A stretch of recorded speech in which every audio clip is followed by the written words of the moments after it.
Hi there, Linda Artisani, Artisani Bookkeeping. Has this ever happened to you? I just wanted to do a short video on the pain points of online bank feeds. There's a lot of misconception about what they're for. They're a real helpful tool. There's lots of fun things you can do to really fine tune them, and I'll get into that in future videos. But if you ever logged in and seen what I call the spiraling circle of death, you look on and it says 1 day ago it hasn't updated, so you come over here and just click updating.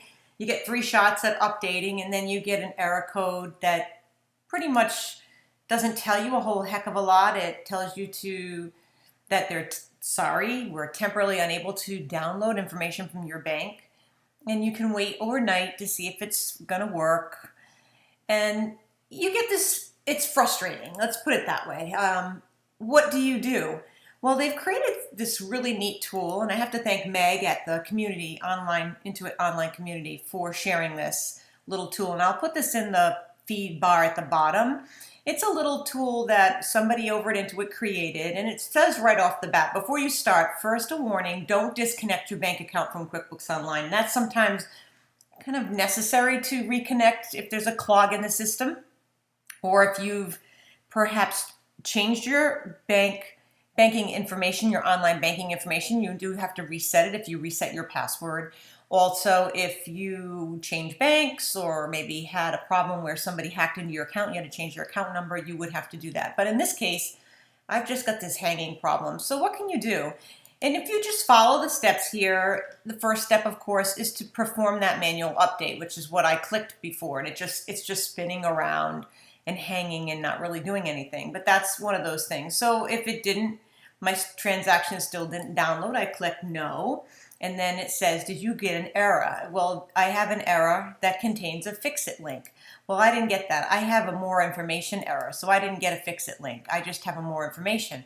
So nope, I don't have a link in mind. So if you don't see links, check whether this error code matches any of the error codes listed below. Well, my error code, if I go back here, was 334. So I'm going to come back here and see if there's a 334. Oh, great. They don't have my error code. So this is where I'm going to stop, because it says if you don't see an error code, click next. So I'm going to click next, and it's going to tell me that maybe I have a 2 sign-in feature at my bank. So some people, especially if they've been hacked, they'll go for that 2 sign-in.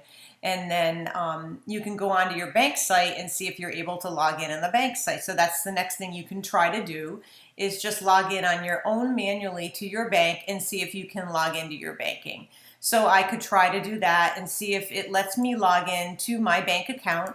If I'm able to log into my bank account here, then I should be able to log into QuickBooks. So let me try to do my bank account and see what happens. And I'm able to log in. So if I'm able to log in, what does it tell me to do next? Yes, I was able to log in. Does your bank site display any words for you to receive, like there's a special offer or a mandatory password reset? So I don't have any of that. So I'm going to go back and say no, I don't get any messages. Some banks may post about site or process changes. And did you receive any notifications about changes to online banking? Well, there's nothing here, so I'm going to click no again. In the meantime, before I go back to that, I want to see what's going on, and it's still spinning. So maybe I'm going to go over here and give it a little reset. I'm going to give it a little refresh of the page, because maybe the page hung. That can happen as well. It's still hanging. So I'm going to go back to my little post here and say no.